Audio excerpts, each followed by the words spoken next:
সুপ্রিয় দর্শক, আসসালামু আলাইকুম। ফিরে আসলাম আপনাদের মাঝে আরও একটি কমন রেসিপি নিয়ে। সেটি হচ্ছে লাল শাক ভাজি।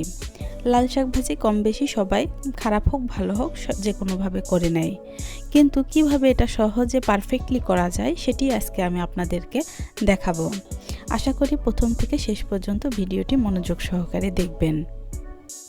তো চলুন শিখে নেই কিভাবে এই লাল শাক পারফেক্টলি ভাজা যায়। চুলায় কড়াই গরম হয়ে আসলে আমি হাফ কাপ পরিমাণ সরিষার তেল দিয়ে দিলাম। এখন দিয়ে দিলাম 3টি শুকনা মরিচ। আমি এটা সুন্দর একটা গন্ধ হওয়ার জন্য দিয়েছি, ঝালের জন্য দিইনি।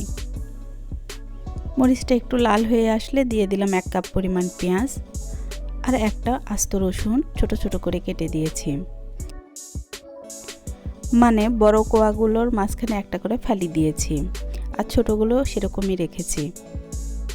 লো টু মিডিয়াম হিটে আমি এই পেঁয়াজ এবং রসুন বাদামি কালার হওয়ার আগ পর্যন্ত ভেজে নেব। প্রায় 3 মিনিটের মতো আমি এটা ভেজেছি। আমি এখন শাকগুলো দিয়ে দিব। দেখুন শাকগুলো আমি কীরকম সাইজের কেটে নিয়েছি। আমি পাতা কিংবা ডালগুলো একেবারে কুচি কুচি করে কেটে নেইনি। অনেককেই দেখি যে লাল শাকগুলো একেবারে কুচি কুচি করে কাটে। লাল শাক এত কুচি করে কাটার কোনো দরকার নেই, কারণ এটা খুবই নরম একটা শাক।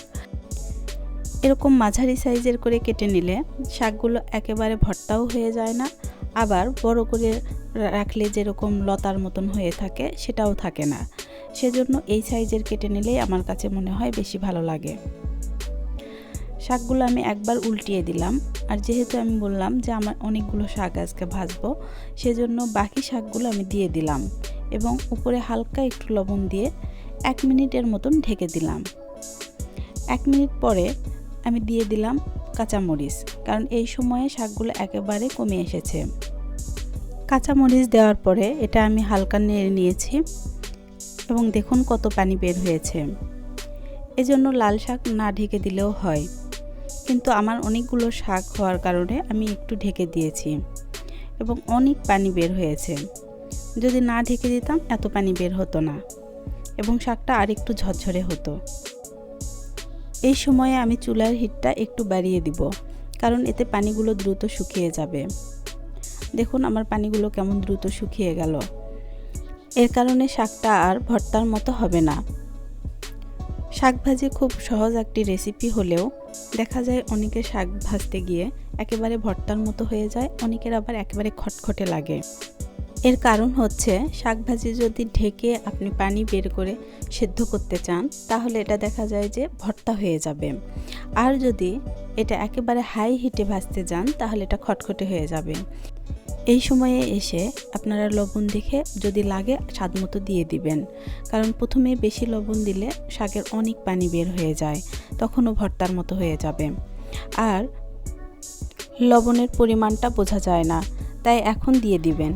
আমার দেওয়া প্রতিটি টিপস এবং ট্রিক্স যদি ফলো করেন তাহলে আপনাদের লাল শাক ভাজি পারফেক্টলি হবে। শাকের পানি শুকিয়ে শাক থেকে তেল বের হতে শুরু করেছে। এখন আমি চুলা বন্ধ করে এটা উঠিয়ে নিব, কারণ আমার শাক ভাজি হয়ে গেছে। যখনই তেল বের হওয়া দেখবেন বুঝবেন শাক ভাজি হয়েছে। সহজভাবে আমার এই রেসিপিগুলো উপস্থাপন করা যদি আপনাদের ভালো লেগে থাকে তাহলে অবশ্যই একটি লাইক দিয়ে তা কমেন্টের মাধ্যমে জানাবেন, আর সাবস্ক্রাইব করে অল নোটিফিকেশন বেল আইকনটি ক্লিক করতে ভুলবেন না। আল্লাহ হাফেজ।